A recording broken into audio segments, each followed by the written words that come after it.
Yesterday, the team behind making the Synergistic accounting tool into an app submitted their first venture proposal. It was a great experience as it forced us to think about our actions, what we are doing, and how to explain them succinctly. The greatest rewards come from working on something that nobody has a name for. If you possibly can, work where there are no words for what you do. This is a quote from Kevin Kelly. The one-sentence statement describing what we are doing with the Synergistic accounting tool is as follows: a platform that evolves our human experience by honoring value in all domains, restoring our relationship to what matters most. The vision we hold is as follows: imagine a world where love, joy, care, generosity, and kindness are recorded and respected as currencies valued in the same realm as money. In this world, we would never again be limited to a singular economic currency and its inherent rules in a way that dominates and augments how we live, prosper, and care for ourselves and our planet. In this system, we'd measure, honor, and reward value at a human level, overcome traditional monetary limitations, work to eliminate exploitation, colonization, extraction, and corruption, and define a more universally acceptable system where all can participate, contribute, and receive the benefits of the greater whole. The Synergistic accounting platform combines nature's inherent sense of reciprocity, generosity, and exchange with a clear-minded approach to our current systems of value, and is designed to evolve how we live, work, and think about what's important to us as we operate together on this planet. Hello, this is Christine McDougall, and this is Sunday Syntropy for June 18th, 2023. The topic: the evolution of human experience, shaping the future with Synergistic accounting. Thank you for listening. I found some of the questions in the application process incredibly limiting and very traditional, aka not syntropic. For example, we had to name the United Nations Sustainable Development Goal, UN SDG, our project sought to work on. There was no option but to do this, which meant, essentially, I was forced to lie. Syntropic World is dedicated to a whole systems approach. Our vision is to build new models that make the existing ones that have created side effects like poverty obsolete. While we need responses right now to those who hunger and those who are affected by war and famine, we also need, urgently, a whole system long-term focus on new models that make all of the UN SDGs problems from our past. Our work at Syntropic World is at the meta-systems level, not the parts level. The principle of principles we teach in the Syntropic Masterclass is the principle of synergy, mentioned in last week's edition of Sunday Syntropy. You can find the links in the show notes. Synergy, the behavior of the whole, cannot be determined by examining the parts separately. Our education and cultural systems have us focus on parts, like 17 UN SDGs.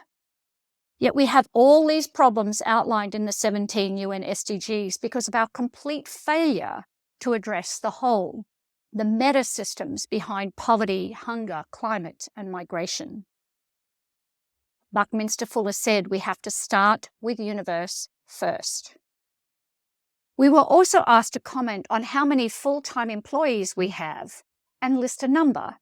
When I first read this, I stopped in my tracks contemplating the question: what is a full-time employee? What is full-time? What is an employee? Do enterprises of the future have employees? Do these people need to work full-time every day, 5 days a week, repeated? Let's consider the 4-day work week, and if we do, can we categorize this as full-time? Even better, when we use the Synergistic accounting tool and the Trust Manifesto, which you can find a link to in the show notes, together, the idea of full-time on anything for a long time becomes an archaic expression. In Syntropic World, we do not have full-time employees. We have people who have nominated what they have the capacity, willingness, and desire to bring, and in naming, take responsibility for their promises and commitments. Times and contributions can move daily, weekly, and year to year. A syntropic enterprise is a living system modeling nature's coordinate system. We are committed to the enterprise being isomorphic with nature. As to employees, I prefer the term partners or contributors, or even a title we have yet to devise. A position that honors people's contribution and input in multiple domains, giving them access and rights to decision-making based on their synergistic audit and within an ecology of trust. I want people to bring their wholehearted selves to the work we have agreed to, take responsibility for what they have committed to, and have a life. The synergistic audit allows this to happen. Want to work a 4-day week or a 2-day week, or have 3 months of travel a year? The synergistic accounting tool plus the trust manifesto allows for these choices to be made. Another question that bothered me deeply was we were asked when we were incorporated. I hope more and more people consider our legal codes with greater thoughtfulness going forward. Reaching for the standard legal codes to wrap around or smother our business is primarily an unquestioned habit. I certainly did not question this in my early life. My discipline as a Bucky Fuller student was to go back to source. What is the source of a limited liability corporation? Why was it created? When was it created? What is its purpose? The answer lies in the words, to limit liability. Created by Queen Elizabeth I at the beginning of the East India Company's extractive forays to India, designed to ensure the shareholders cannot be held to account if the ships were lost at sea. Shareholders, not employees, contributors, or workers. Workers will pay for the shareholders to get away with whatever they like. This meant the families of lost sailors could not hold the shareholders to account and seek compensation. What kind of world would we live in without limited liability? Imagine if we had to take responsibility for the outcomes of our actions every time. Might we think a little more about our choices? Might we factor in the externalities up front? Might we stop suing people, the taste of money for lack of responsibility, a seeming easy take? As Katerina Pistor writes in the Code of Capital, you can find the link in the show notes, our legal codes enable terrible things to happen to people, communities, nations, and the environment, with no accountability. A B Corp is an advance on this, but it is still an in-between model, a better flavor of limited liability where the purpose of the business is core. However, B Corps can claim their B status while they extract to extinction, exploit, and ignore externalities. For some companies, the B Corp designation is a form of legal code greenwashing. We need new legal codes. Ones like Purpose Economy in Germany, find the link in the show notes, have been working on steward ownership models where the voting rights and dividend rights are separate, where we consider capped returns so that greed is shut off from the beginning, where we incentivize for the purpose rather than for the cash, where we create a golden share that ensures the purpose of the business can never be violated, where those who contribute the most, considered in 6 domains of contribution, have the opportunity to get a return on their contribution. The conversation around legal codes and how to create integrity councils and the steps to prevent corruption of an enterprise's patent integrity is critical, one that is ideally had early in the business's life. It is the core reason templates like the Trust Manifesto are so important. Syntropic World is not incorporated. We never will be. In a world focused on diversity and inclusion, something I love, we have almost no diversity of thinking about the underpinning structures of how we create business. We are not questioning employment, limited liability, legal codes, or our problem-solving approach. We march behind the Pied Piper, oblivious of the impending cliff. We want to build better business, to do good things, but not to be too disruptive, to rock the boat, to challenge the status quo. Yet the status quo must be challenged. We are not bright-eyed teenagers rushing onto the African continent intent to save the people. Good intentions and seriously flawed actions.